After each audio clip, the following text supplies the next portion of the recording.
Welcome to our topic today, our webinar called Future Proofing Your Career.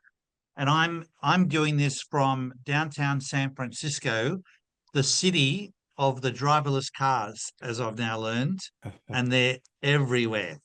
I didn't realize they'd taken over the city as much as they have, but literally probably every half a dozen cars is a driverless car. They're really everywhere. It's quite bizarre for me who's not experienced that before. I'm sure people living here have seen it more often. I know they're now quite commonplace in Phoenix, Arizona, apparently, but they're definitely a new experience. And the day after, the night before. So although the election in the US wasn't part of our agenda, I was having a conversation earlier today with Paul Warner, who's on the call. And for those of you who don't know Paul, Paul is our brand new head of sales that's just joined us a week ago, came out to Australia, lives in Salt Lake City, but came out to Sydney last week to spend the week with me and some of the Sydney team, and is back home now. But Paul and I were talking early today about the election and the result of the election, and there's some real correlations to the whole point about being in stride and not in stride. And because it's been such an emotional experience over here, it would be really insensitive of me to not spend some time on this and just acknowledge the turmoil that so many people in America feel, almost no matter which side of the political fence you're on. But it's really the word that was used a lot yesterday to maybe paint the picture globally. It was terrifying, terrifying. And that's a big word. But I had several people using that word. And when you think about what it's done, and Paul, it might be interesting for you to speak to this, because what you shared with me that was so helpful was the degree that it's pulled people out of stride. You know, it's such a distraction. And we'll talk about this a little bit more, but maybe if you want to share the perspective as an American, who's living this in real time and being in stride and out of stride, what has the experience been for you, and why has it pulled you out of stride? Yeah, Thanks, thanks, Paul. Paul. I should have stayed in Australia, to be honest. Yeah, it was nice not having all of those political ads. But you and I talked about being out of stride is where something pulls you out of your element, and it's a disruptive force. And it's pretty rare when you have an event like an election that pulls so many people out of stride. But it's understandable that it does. And it doesn't matter what side of the political spectrum you're on in the US. I think there was so much anticipation for yesterday and anxiety around that. What does the future look like? And so today, I think people are understanding, okay, my future looks like this. I'm happy about it, or maybe I'm concerned about it, but the divisions that we have are still there.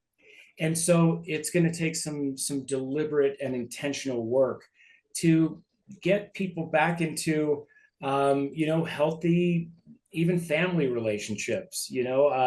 I've got people on every end of the political spectrum in my family, and I'm tempted to text them, and I'm sure they're tempted to text me about their feelings, but that is that sense of being out of stride, and so now it's kind of the reparative work to get back there. So yeah, I'm glad you addressed it, Paul, because it's not the elephant in the room, it's the elephant and the donkey in the room. It's both of those things. And yeah, but I know we're talking about careers as well. But these kind of big events can sometimes derail us and get us out of stride. Well, what you share with me that was interesting, I thought it was a real correlation to what we stand for around being in stride, being authentic, was when you're out of stride, it really it's distracting. When our peak performance score is down, we're more preoccupied with what's going on inside us than we are about the external, driving force of making a difference or achievement. So then it's disruptive. And and it really highlights differences. And if there's one thing this election's on, it's really highlighted differences, and people now have to deal with that difference. So to your point, you've got family members that might be voting differently, and people are even hesitant about, well, how do I approach them, and can I speak my truth? And there's so much of this that's about, that plays right to what happens when we are in and out of stride ourselves, just because of the division that's been caused by differences. And we deal with that every day around people's ID differences. It's just happening at scale and very emotionally. And I think it's really interesting for those of us who aren't American or living in America to realize, to the extent that this was a terrifying experience. Like when you hear the concern, I spoke with someone earlier today, I won't mention names, and the fear that they have around their financial security being taken from is just incredible. And I think those of us living on the outside don't realize just the danger that some people feel that they're in, and the uncertainty of what's going to happen in the future, with some of the commitments that have been made to people like Elon Musk, and the influence he could have over the shaping of the whole economic future. It's really terrifying to people over here. So yeah, I feel for all the Americans. I trust that goodness always prevails. But in this moment in time, today is a really concerning day. Yeah, Paul, I think that's what I was mentioning with the division, getting back to the goodness that is here and exists. And yeah, I hope it comes quickly. And that's what we're working on here. So not to put in a huge plug, since you don't need one with this audience, but Paul, I mean, what you're describing there is one of the things that brought me to Instinctive Drives after I left Cisco, was that same sense of difference, and like, okay, here's one little thing I can do to help influence that and change that, even in my own life or in my own circle. And of course, working with people, you get a chance to, just a little glimmer of something is that one little thing I can do to impact that with Instinctive Drives. Yeah, so thanks for that discussion, because I'm definitely on the not feeling right today boat. How late did you stay up last night, Cliff? I never went to bed. So I'm still up. Wow. I gave up, Cliff, so you're stronger than I am. Wow. Well, to all of our American friends here, lots of empathy to you. I know it's a really tricky time and feel that division, but Cliff's right. At the end of the day, it's what can you do? And the number one thing we can always do is be on our game, show up in stride, speak our truth. And from that place, you're in a much better position to let other people be themselves and share their truths and so on. So, you know, I feel for you, but I think what we're going to cover today, if to the extent it can help you just regroup, reframe, and be back in stride, feel free to ask any questions or share anything if it can help you do that. Paul, I'll just give one thing as an expat living over here. People hear my accent still, even after 52 years, and go, ah. And so I have to say where you're from. And at a shopping center yesterday, a guy said, who'd you vote for? I said, well, I didn't vote for Trump, put it that way. And he goes, oh, well, don't come over here because we're big Trump fans and we'll have a fight. And I took the bait and went, well, what? And Vera's grabbing my arm and going, and Vera has this phrase. And it's brilliant. And I heard it finally, and we walked away. She goes, don't get into the ring. It's like, if the only reason you get into the ring is you want to fight. So don't get into the ring. And so I've been practicing when people have been commenting to me. I said, I'm focusing on continuing to build community to help people live more sustainably. That's what I'm here for. How can we work together? And I've just, as if nothing's happened, I'm moving forward, right? And it's been really helpful because so many people are feeling so sorry for me right now. And there's a couple gloating, and it's just amazing. So I'm just not getting in the ring. I just thought I'd share with it. Don't get in the ring. And I'm praise my wife for that one. Well, it's interesting. I mean, I haven't spoken to anyone that voted for Trump, and yet, as people said, what we have to understand and accept is that number one, we knew what we were getting this time, and we voted for him. We, as a country, voted for him. And so it's concerning even for the people that might have voted. There's still, it's a bit like when someone loses their job in a layoff. Yes, the people that lost their job feel the pain, but even the people that didn't lose their job feel bad for the people that lost their job. Like it's sort of like no one wins here. And so there's a similar dynamic in America. No matter who you voted for, there's still a sense of deep emotion. I think for many people, and I'm a novice to all of this, but I just want to. I felt it would be, as I said, really insensitive to just launch into our webinar today without acknowledging our wonderful American colleagues, because it's been a really challenging emotional time here these last, well, probably weeks and months, but specifically the last couple of days. So our hearts are with you guys. So since you haven't spoken to anyone who voted for Trump, how do you know those people are feeling bad? Because some of the people I've spoken to are married to or live with or work with people that are, and they've had those conversations. Yeah. All right, guys, let's pivot and move into our topic for today. So we've been talking the last couple of months about change, and one of the things that is changing is this landscape that we now work in.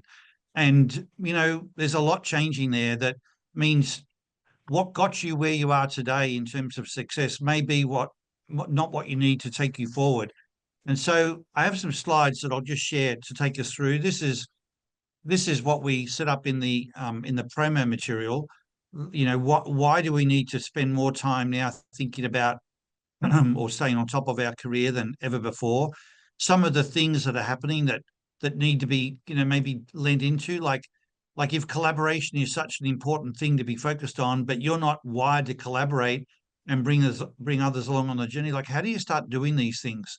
We've talked about things like self-promotion for many years. If you're an avoid improviser, self-promotion is not what you want to do. As someone said the other day, it was a beautiful phrase. They said, I always tend to deflect praise and not promote or big note myself. So is that okay? Or that might be how you're wired, but how's that working for you? And what can you do about that if you want to try and propel your career forward, and yet you've got that as part of your makeup? So we're going to dig into a lot of that today. Today is our Living in Stride webinar, where we'll address the topic more generally. And then in a couple of weeks' time, we have our ID Masterclass, where we can dig into some of the real nuances of this with ID, and particularly if you've had a chance to reflect on it and there's questions or issues that you'd like to talk through specifically, we can do that in our ID Masterclass as well. Of course, everyone is welcome. So why do we have to stay on top of our career? I thought, first of all, it's maybe interesting to look at what has changed. And then secondly, have a look at, so what are the implications of what has changed? I'm just going to flash these things at you, but just to sort of get us all back on the one page. We now live and work in the work from anywhere. It's not about working from home.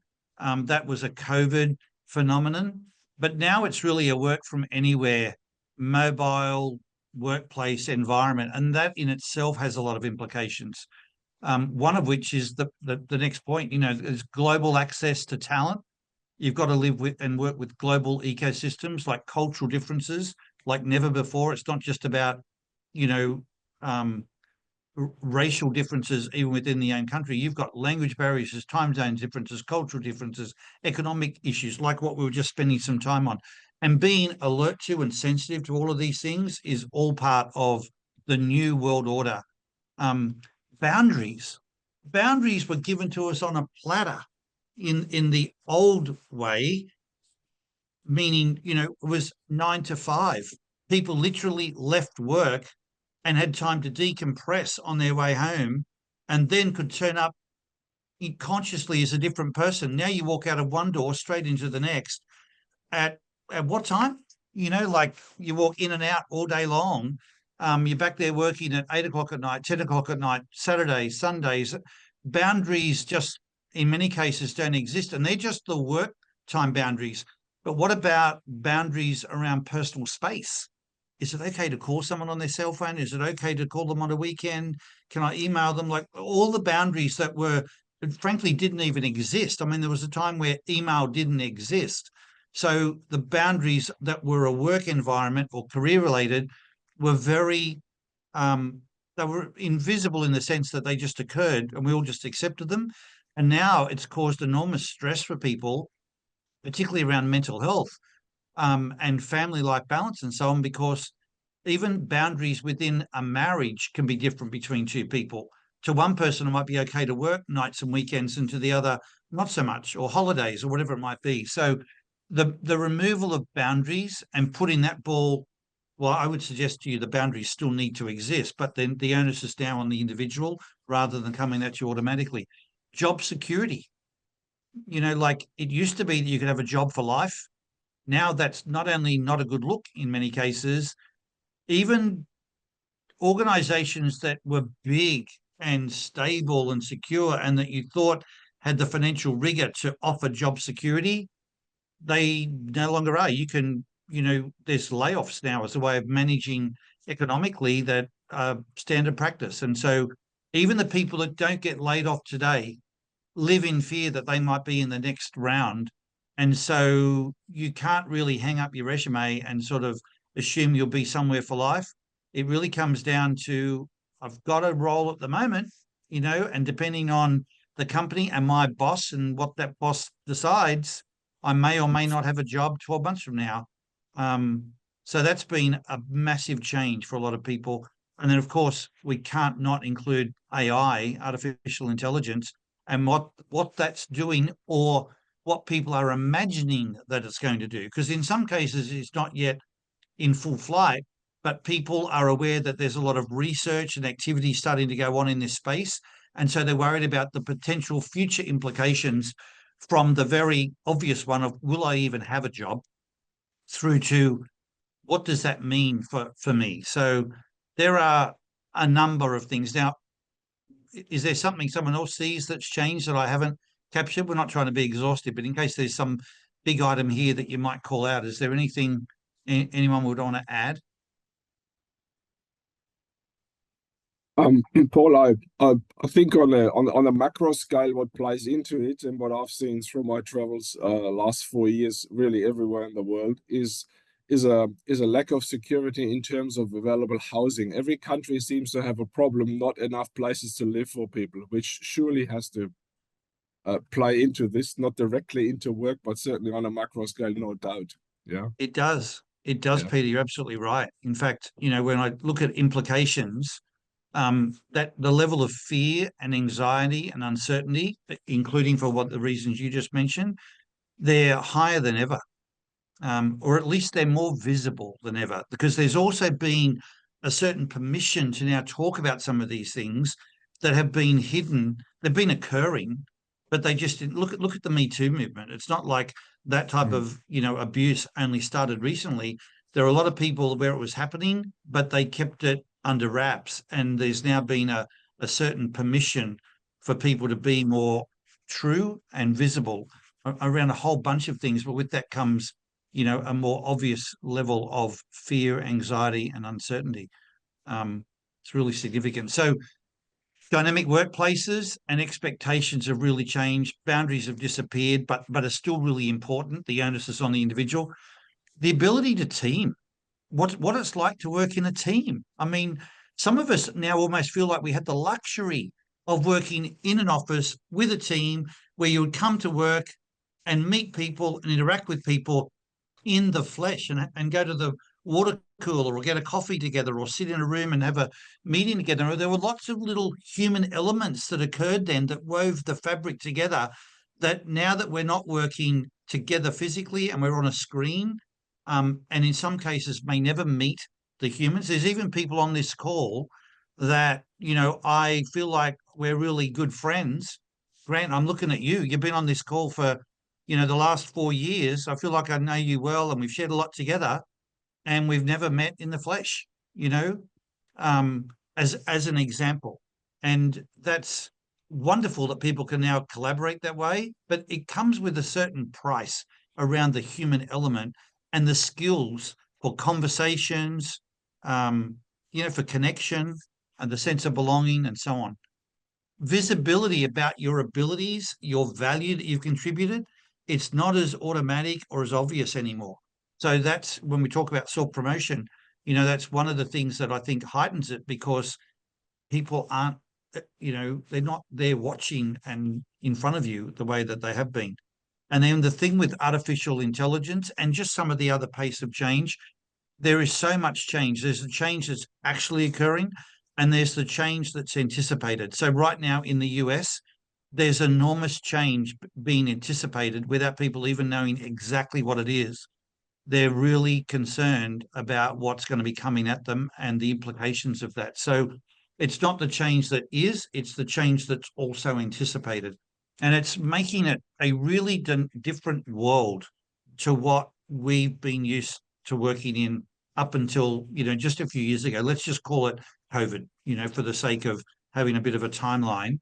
And therefore, when we think about this topic of future-proofing our career, it's being able to look at all of these changes and the implications and say, okay, given my ID, if there is a new landscape that I'm operating on, like, what is it I need to be more conscious of so I can stay in stride, but not just expect that the past will equal the future? I might stop there just in case anyone has any comments that they'd like to add into the mix at this point. Yeah, Paul or Steve, I sat in an AI session last week about career management and resume building, and artificial intelligence. When you ask it to create a resumes are now all looking the same. So I say all that to say, for each one of us to understand what's our real value proposition in our career. And if we don't know it, we won't stand out. So artificial intelligence is making everybody look the same. And it's very, very difficult to pick who is actually good at what they're doing or who is just using AI to look good. So self-promotion, you mentioned already, value proposition, really, really important stuff. And the implication is, how do I know how do I stand out against others? Great point. Thanks, Steve. Steve, I would add to that with the automation of the recruiting process, the selection process, you have to, AI works because it allows you to get through the bots so that you can actually speak to a human, right? And so think about someone just, entering the workforce. They have to be very strategic about how to actually advance through the recruiting process. And so yeah, it's AI is changing how we look for jobs, how we align with those jobs, and how we make our next career moves as well. Yeah, very much well, so. There's people I only today I saw someone, I didn't read it all, but I just saw the subject line on LinkedIn. Someone posted they're looking for community feedback of, is it okay or not okay to use a cover letter when sending out a job resume like that, or do you send it straight out? You get young people now who go, I don't know, I'm not going to get a job. I've applied for like 200 jobs and I haven't had any response. Now, back in the day, if I'd applied for 200 jobs, I'd understand the frustration because that meant I'd gone and talked to 200 people. But today, applying for a job means I've sent out 200 letters to people on LinkedIn, or like they haven't even read the email. I mean, but a person can get frustrated and then feel like giving up because they've not had any response. Most of us would say you probably were never going to get any response, with that approach. But it's just interesting how things have shifted.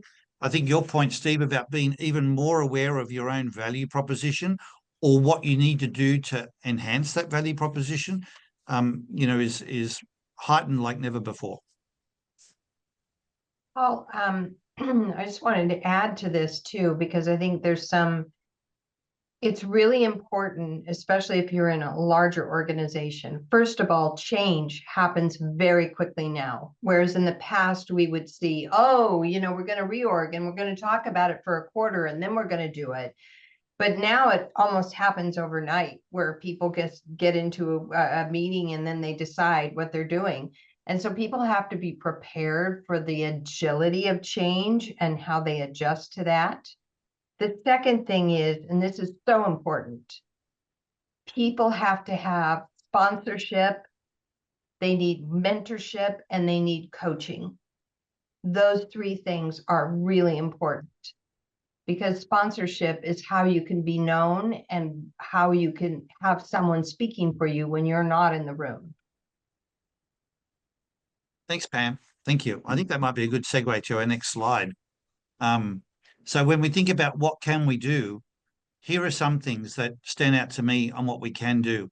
The very first thing always, it's like the one medicine that we want to make sure we're taking, no matter what else we do, is to check first, are we in stride? Because if you're not in stride, everything else is compromised. No matter how well you do everything else, you're doing it from a place of grind, not from a place of, striving and thriving. Getting clear on your own boundaries. That's no longer automatic. So sitting down with yourself and with the people that matter in your life and sort of being clear on whether they be time boundaries, work boundaries, conversation boundaries, like what do boundaries mean, and where are they hard boundaries and where are they soft boundaries? Like just getting clear on that, and they probably need to be reviewed over time, but that is no longer something that occurs automatically. And I find way too many people are still struggling with unclear boundaries, but it's on them. I don't think everyone's yet realized how much that got shifted to a personal thing as opposed to an employer or automatic work-related thing. So that's now like a level of work that I think every individual needs to dig into. Teaming is a dying skill almost. Like it's no longer automatic that people learn the things that we got just automatically. I think it's essential for young people. I think those of us who have already spent a lot of our career in that space, we've got that benefit. But for the younger generation especially, it's so important that they, for a range of personal and business reasons, get the teaming skill. And as an employer, I think being able to provide those opportunities is really important. The ability to deal with change and the humanizing of the work. And I think some of the things you were just saying, Pam, fit into this space. But, the connection that used to be there, the human connection, is no longer something we can take for granted. And the leaders and the individuals that realize the need to keep the human alive within the work context, it's not automatic anymore. That's gone. And yet not everyone has the skill or the focus in those two spaces. So, and there might be others as well, but I know we could say, let's run off and learn, data science, AI skills and so on. But just being able to deal with change and keeping the human element alive in the workplace are two really critical skills that if you have an affinity for that space, digging into that and making that part of your value proposition would be a really wise thing to do. And then to the point Steve was making before around your brand and your value proposition,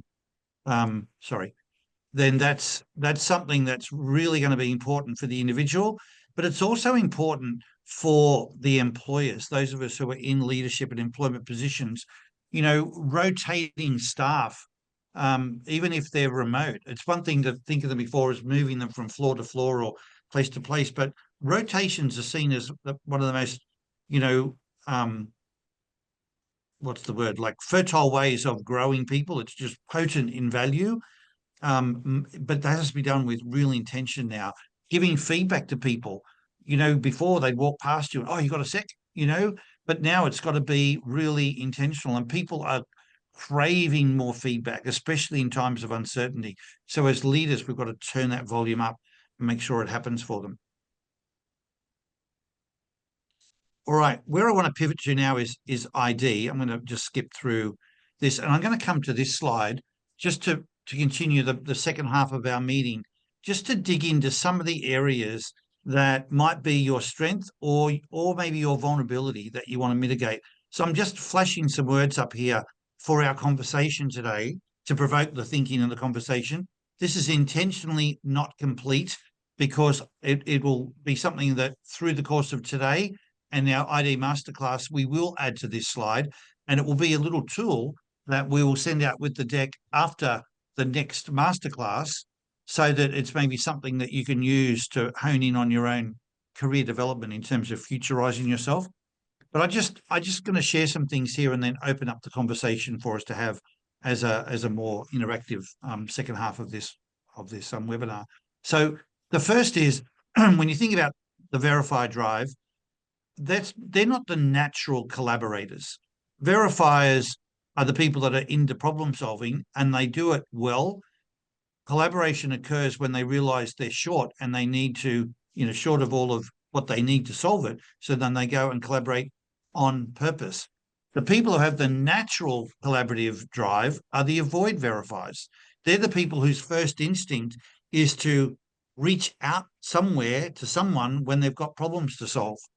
So collaboration is seen as a really important skill to have. So you need to sort of figure out, well, which side of the fence am I on? Because it may be that it doesn't come naturally as a verifier, but just because you have it naturally as an avoid verifier doesn't mean that it's an automatic gift. Because when you follow collaboration through as almost like a journey, collaborating on the tough things and staying in that conversation and not giving up on it, that's not as easy for an avoid verifier person to do. Because when it gets tougher and it's more of a debate in the collaboration and people are starting to argue some of these things, the avoid verifier wants to, jump out of that and move on. Avoiding confrontation. So collaboration can get confrontational. And so it might be automatic for you to start the collaboration. It's not automatic that you might stay in it. So where's that tenacity, that resilience? That might be more your thing, because where it can lead to is people might see you then as indecisive. We didn't get something resolved. We talked a lot, but we didn't actually get something resolved. And in resolving it, are you looking for a consensus outcome or a disagree and commit outcome? Because I can tell you when it comes to collaboration, and some of you have been in our collaboration webinars, it only works with a disagree and commit culture. And so whilst there's the instinct to begin the collaboration journey, the instinct to follow it all the way through to the point where you have a disagree and commit outcome as a decision, that really requires the verifiers and the avoid verifier traits working in harmony with each other, if that makes sense. That's what I'm trying to represent here with what I'm sharing. I'll just stop there in case that provokes a question or a comment from someone. Obviously, that disagree and commit, I know we've been talking about that for a long time. That's really a skill that comes in the team environment sort of way down the track. That's not something you have when you're still working in silos, I guess. That's obviously, it's great to mention this, but it's not easy to do, obviously. Yeah. It's a muscle, Peter. It's a muscle that has to be built. I found myself saying to a group, I was over here on Monday with a different organization, and in their leadership team, I was saying, yes, you can have a certain instinct, but you've also got to have the EQ that goes with that. Because, the ID that's unbridled doesn't necessarily work. I would rather have a verifier who's got really good EQ leading a collaborative effort than an avoid verifier who's got no EQ. That can just be brutal, So the two need to go together. You need to have the EQ as well as the drive, but there's also a place for both in the collaboration equation. When it comes to something like, I'll just use one of the last points here on verify, being strategic. There's a lot of verifiers that pride themselves on being strategic, and they do have a great instinct for being strategic. Perspective comes naturally to a verifier. But when you're in the weeds trying to solve all the problems, you're so involved with the doing, you're not necessarily being strategic. So it's one thing to have the natural instinct for it. But if you're so consumed by the work that you're in the stuff, that you're not free to be able to get in the helicopter and get above it all and be able to bring your natural strategic perspective to the table. So just because you have the instinct doesn't mean you get to use it. And so from a future-proofing your career, it's not about trying to develop strategic thinking skills. It's about removing the things that are in the way of you being able to use it, which might be, I don't trust my team. I haven't got a team that's competent enough for me to trust them. to let go and be able to be more strategic. And whether it's their competency or whether it's in the way that you're working with them somehow, it's not automatic that you might be your strategic self. And yet future-proofing your career would probably require you to be able to be more strategic, not less. You know, Paul, that is really a differentiator from other assessments in my 25-year career that I've taken, because I would come out as a good strategic thinker, and yet I'd also at times get the feedback that I'm in the weeds. And so they'd say, oh, that's a unique skill set. But now it totally makes sense, because when I'm in the critical thinking and problem solving mode is when, you know, I can get buried in the weeds. And that's very interesting. So I don't know, I might start with that, Denise. You know, what is it that people have done where they've found themselves being the verifier that's stuck in the weeds, and you need to become more strategic and stay there? What shifted you? Have you found that you've been able to shift? Is it still a constant struggle? And it's something you achieve by being always focused on it, or were you able to make the shift and sort of mitigate it as a vulnerability? Talk to someone you trust. That helps getting the perspective, getting out of the weeds. Yeah, I would echo that. I was going to say the same thing, Peter. I was going to say the way I've done it is through trusting people to delegate or, you know, hand off, you know, to someone that's more able to or better equipped to, or maybe, you know, but that's the biggest part for me as a verifier. Obviously, it presumes that you realize that you're in the weeds and you need help. That's the first, and that's what Paul said might be the difficulty. Yeah. So. I usually know that after, like, depending on the task, but within the day, because my avoid complete starts kicking in then as well.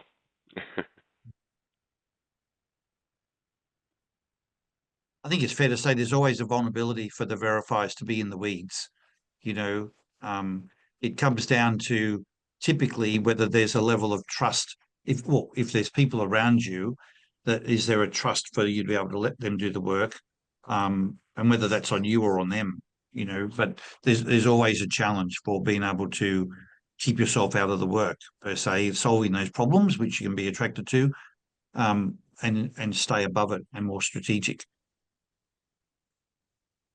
Well, it might be your job to solve some of the weeds or smaller problems, but it still is important, I find, to get perspective, maybe not to take them overly serious, right? Or not to be, you know, not forgetting the big picture. Rather, that's what I sort of meant with it. Rather than saying give it off to someone else, it might actually be something you have to do. Anyway, sorry for cutting you off. No, but something I'd like to. Oops, sorry, Paul. You go, Greg. The host will cut you off. That's a good point. The word weed is such a soup word. You don't know what they mean by that. That's an opener of a conversation. What do they mean by weeds? What do you see as maybe a crucial thing that has to be done? And that conversation we now have, I've set my guys up so when one of them says, well, you get trapped in the weeds, then the other one has said, well, when you see that happening, you tell me, because I won't look like weeds to me. And let's figure that out. And that's, I think, where the gold is when the two different drives acknowledge they're not seeing it the same, then explore that, and then good stuff gets uncovered, because weeds are actually quite useful to building soil. So they're providing some good stuff. Such a great point, because even to one person, something that's seen as tactical or the weeds, to the other person can be strategic. And they can be the same thing, but I'll give you an example. If you've got to make a series of meetings, set up a series of meetings, someone would say, give that to me. I can call them and set up the meetings. That's a tactical thing. It's just setting up meetings. For someone like myself, I would go, oh no, it's not just setting up a meeting. You know, that might be the task. But in setting up the meeting, I'm building the relationship. I'm learning more about the bigger picture. It's an entirely strategic, that we use it as a simple example. There can be a very different approach. Just because of the approach you use can turn it, the same tactical thing, into a more strategic opportunity. But it does need that different approach. different mindset. So, but I think to the point Greg's making, at least having the conversation is a source of connection and growth for people. Well, one of the What- things that you taught me about a use, verify, drive. One of the many things, ma'am. Well, today, we only have an hour, Paul. That's right. So use verifies because they're complex problem solvers. They will oftentimes go into the how versus the what. And that's part of the how is part of the weeds. Like if you start showing them a slide with data, they'll go right into the, where'd you get that number? And how did that happen? And that keeps you from really operating at a more strategic level. Great call out. Great call out. So just to finish on verify, and then we'll move on with the other drives. One of the things I do want to call out around future-proofing your career, those of you who are avoid verifiers, you want to really lean into the cross-functional leadership piece, because that is where you shine. And when I say shine, what I find coming up is when people say they can lead in a functional, team, but they consider that their effectiveness leading cross-functional teams is, get this, 10 times more effective. And it's not them making that assessment. It's the people around them seeing what they accomplish cross-functionally is 10 times. Now, whether they're not saying that as any, research-led experiment, but I hear that number commonly, even if it meant that was only 3 times more effective or 4 times more effective, it's still orders of magnitude more effective as a cross-functional leader than it is of being a functional leader. So what we mean by that is a lot of people struggle to lead effectively unless they've got authority, where they feel that they're the boss and they've got a level of authority. And their ability to be able to get people to do things just based on influence is more limited. The people who are avoid verifiers have a natural instinct for putting their arm around someone, having that energy of we're in this together and bringing people along. And your effectiveness at cross-functional leadership, I would say it's so strong, run to that place.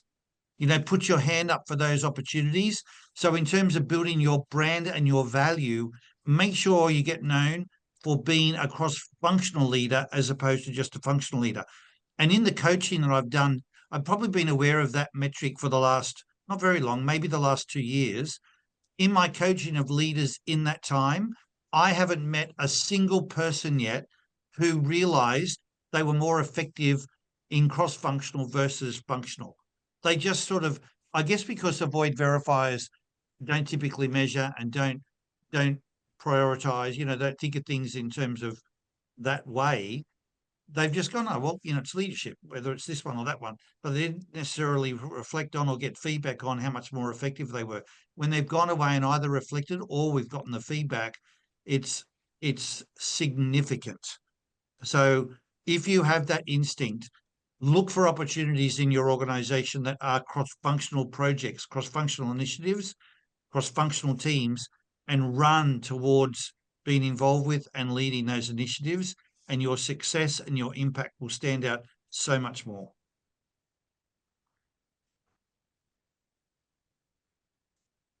Let's move on. So for the Authenticate drive, this one's interesting because there's so many authenticators who will tell you, people drive me nuts. People aren't straight. They don't do what they say they're going to do. There's all these nuances. I don't like nuances. I like things that you hit the on button, it goes on. You hit the off button, it goes off. It's like black and white. So people and politics can be the nemesis of the authenticators. And yet, on the other hand, the authenticators that learn about people and politics, almost like learning about a machine, how the machine works, and they develop really good skills in this space. It's like mastering your shadow side, and you can become really good at it. And it can become a really great strength, because if you've got the EQ as well as the authenticate ability of, getting results, staying action oriented, getting truth out on the table, operating transparently, but you do it with a real awareness of people, it's such it's such a cool combination of skills and talents. So if you have that drive, don't use your ID as an excuse to not succeed with people, because I work with people that are brilliant in that space. And I don't just mean on our team. On Monday, we were with a client whose ID is 8742. She's a big, strong 7 in Authenticate. And her sensitivity for people and her focus on the human element, but within the workplace environment, is just a beautiful thing to watch. And she doesn't do it with, all the touchy-feely side. It's just done with a real sensitivity to people. But she's really made that an area of focus and excelled really well. And I just think it's worth calling out that when you focus without trying to change who you are, but you own where there might be a vulnerability, leaning into it. It's a bit like a verifier becoming good with collaboration. It's not instinctive, but it's something you can do with thought, being more conscientious about, and building a muscle.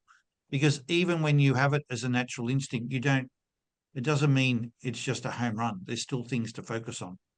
So that's the first thing I wanted to call out for the authenticators is don't let it stop you from advancing with leadership or with, human related roles, because you can really get very good in this space.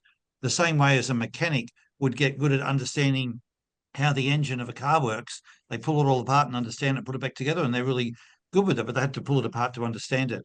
So authenticators that have got, dug into psychology, any type of learning and reflective work to really better understand themselves and people generally, get really good in this space. So lean into it rather than run from it would be my message to you. Don't let it be what limits you, because the humanizing of the workplace is actually going to be more in demand.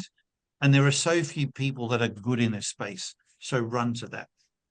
Paul, I've had to learn that the hard way in my life. And one of the things that's helped me is to recognize that someone's resistance or their pushback is actually a request for help, and that I have to help. So instead of them actually saying, well, that's not going to work, I go, okay, what do they need to buy in? I refocus it to what's they're missing, rather than they didn't buy me, they didn't get it. And that shifts the whole attention. The emotions drop out and you start becoming a consultant for them. And you almost violate the authenticate that wants to just run away and go, oh, screw it, I'll do it myself, right? But it becomes a new challenge. What do they need from me to? And boy, I re-engage. And Bear's often said, when I'm not doing it at home, she goes, I wish you were at work right now, because you're really more understanding when you're at work than you are being right now. Well, man, Greg, you're a great example of this. Sorry. I have to go to get to a gig. I don't want to rush, so I'm going to go now to get into the city. So I'm sorry for that, but I'll just drop that pearl on you, okay? Thank you. No, but I was going to say you're a great example of it, because when you look at your ID in its purity, it would get really frustrated. And you still have it happen instinctively, but you've now learned how to reframe so many reactions. Yeah. It's to catching now the early warning signal, side. catching that and converting it. Yeah. We'll talk more. See you guys. Thank you. Thanks, Greg. All right. Any questions or comments on the Authenticate Drive, folks? The one thing that I would add, because they have that talent for being candid and transparent, being aware of the tonality is so important. Because I'm just working with a leader whose team thinks that he doesn't care about people, and that is so the opposite. But sometimes when they're blunt and they use that tonality, it really comes off as being that you don't care. Thank you, Pam. That's excellent. Oh, I was going to ask, with those authenticators and the focus on people, and as you said, kind of unpacking why people do things, understanding human behavior, is one of the potential pitfalls that there is too much reading into quite benign types of behavior. So if I'm observing someone as an authenticator, I could really look into why it's happening. What are their motivations? Where really there's not much there's no there. And so it's over analyzing, overthinking, very common things within themselves and with others. So the answer is yes, but you're way less likely to do that than people like me who are a one in Authenticate, and I'll read between lines that didn't even exist, you know. Right. So and there's so many examples of that in my life where someone will say something and I don't hear the words, I hear what I attach to the words, you know, and the authenticator, which is why it's so important. In my case, I've got to be, if I'm in stride, I can either quickly regroup or I can hear their words. But when I don't know their ID, my natural instinct is to hear the totality of their message, which is the words they used, the way they said the words, like the tone of voice, the body language, and what I'm attaching to the words. And so the very conscious thing I've got to do is uncouple all of that and go back to what words did they actually use? You know, if it was an authenticator speaking, especially, you know, you given like you're an authenticator, you've done all this work in psychology and people and all your experience. So I know you're very sensitive to that space and looking more than just the initial words. But yes, you're right. Even for you, that could still mean that you're digging for things that don't actually exist. Okay. All right, because as an authenticator and a 6, I still read meaning into things that aren't there. So it's indicative of both use and avoid, I guess, is what you're saying, Yeah. Paul? Well, yes, but I think that the difference I would call out, thinking about this myself as a one, is a lot of what you might be adding in, you being you, Denise, and Paul as authenticators, is your own self-talk that's going on as well. And I have the self-talk as well. But what I also pick up on is the vibration of the room. You know, like I'll pick up the body language, the tone of voice, the fact that they, you know, said something different the other day. Like it's not just my self-talk about me that's being factored in. I'm picking up so much more around that person's communication as well. Let's move on and at least try and deal with one more drive before we run out of time today. So with the complete drive, if I think about what's really on the table, future-proofing our careers, it's for the completers, it's about dealing with change. And the big one for the avoid completes is execution and accountability around execution. Like that's the stickability of staying with something and seeing it through. Depending on what type of role you have and where you work, it may or may not be an issue. I would say the one about dealing with change is almost always an issue for completers because change is rampant. You know, you can't, even no matter what role you're in, would be very few roles that aren't subject to significant change these days. So the ability to plan for change, deal with change, regroup after change, and lead through change is a real challenge. And I think it's a bit like what we've been saying with the other two drives. I don't think you can ever master it so that it's not conscious. I think you can build skills so you can reframe and use them with intention, but it will always be a source of discomfort and frustration, I think. But you can I think you can get to a point where it doesn't completely derail you. But I'm open to that. We've got some completers on the call that might say, no, it always derails us. You know, it's a challenge, or have you found a way to deal with it? Paul, I was thinking of something and only half heard your question, so that's why I was holding back. But for myself, waiting for information, trying to get all the information is the biggest challenge. It will potentially stop you from moving into action. So that's a big challenge that I've learned to deal with is it's okay to go with 70% and keep moving. Don't wait for 100% of the information. And certainly, I think coming back to your question about being derailed, I've mentioned a few weeks ago, surprising communication is a real, something coming out of the blue and poorly communicated really derails. And it's really a challenge you got to stop and really consciously gather yourself and deal with the emotion that it creates, and then, okay, well, really, what's going on? Where do I fit into it? How am I going to deal with it? And then begin to move forward. Otherwise, it'll just, if you don't, it'll paralyze you and you get stuck.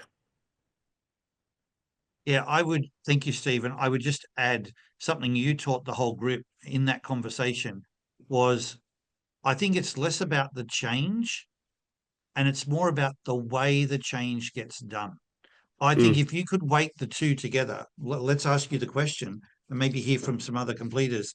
How much if you think about change as a totality, how much would you assign to the change, like the stress that it causes? How much is the change and how much is to do with the way it gets done? For me, it's the way it gets done. It's huge. I agree Yes. with Steve. Actually, for me, it's not about the change. It's actually That's about it. how it's done. That's it. And, you know, just having to then regroup when something's gone on, trying to make sense of it is probably the hardest part. Change honestly does not bother me. I know we say it does with a completer, but it really doesn't. Yeah. It is what it is, and it's the only constant. So I totally agree with Steve. For me, it's how it's done. And I think this is such an important call out for helping completers manage change, because you start to build, it's a bit like when someone gets a label, like, you know, ADD, like I'm no good with change. But the reality is it's not the change, it's the way it's done for the bulk of it. And that's something that can be reworked, you know, like as people become aware of that around you, or even for yourself, you can say, look, I'm good with the change. It's not the change, it's the way it's getting done. And that, first of all, allows you to stay in stride and retain your confidence about change and put the focus on something that can be worked with together, which is the way it's getting done. You know, that's a really manageable situation as opposed to I'm not good with change. And I think there are a lot of completers, because it's caused turmoil, but they haven't had that distinction. They've just netted that I'm not good with change. And that's like one of my weaknesses is change. But when you look at it more as it's the dealing with the change, that's something you can really dig into. And I think you can, you know, maybe even build a toolkit around, but certainly for my money, you could now not have it be such a disruption. If you can also regroup, I think, Paul, and say that, okay, this change is a good thing, and it's for the better. I think that's also something that kind of helps me move through it. Yep. And it's Yep. certainly not, you know, not a hang up, or it doesn't stand in my way is what I'm trying to say. As long as for me, I just always regroup and go, okay, it's got to be for the better, because what we're doing Yep. right now is not working. So Yep. that's, yeah. Thank you, Vic. Thank you. Guys, we're right at the top of the hour. I know we haven't talked about the improvised drive, and I really want to get into this area of self-promotion and value, defining the value proposition. So we'll make sure when we do our ID masterclass, we'll do our check-in with everybody and we'll move right into this topic. And we'll probably spend quite a bit of time here because I know this is such a valuable one for people. What is it and how can we deal with it? Maybe even reframe it so that it becomes something much more manageable and can be maybe turned around to something more of an advantage rather than you know, some form of constraint or limitation. So we'll dig into that in our next session. Thank you so much for being here today. Good luck with everything going on in the States and regrouping there and getting back in stride. And we look forward to seeing you all again in a couple of weeks' time. Take care, everyone.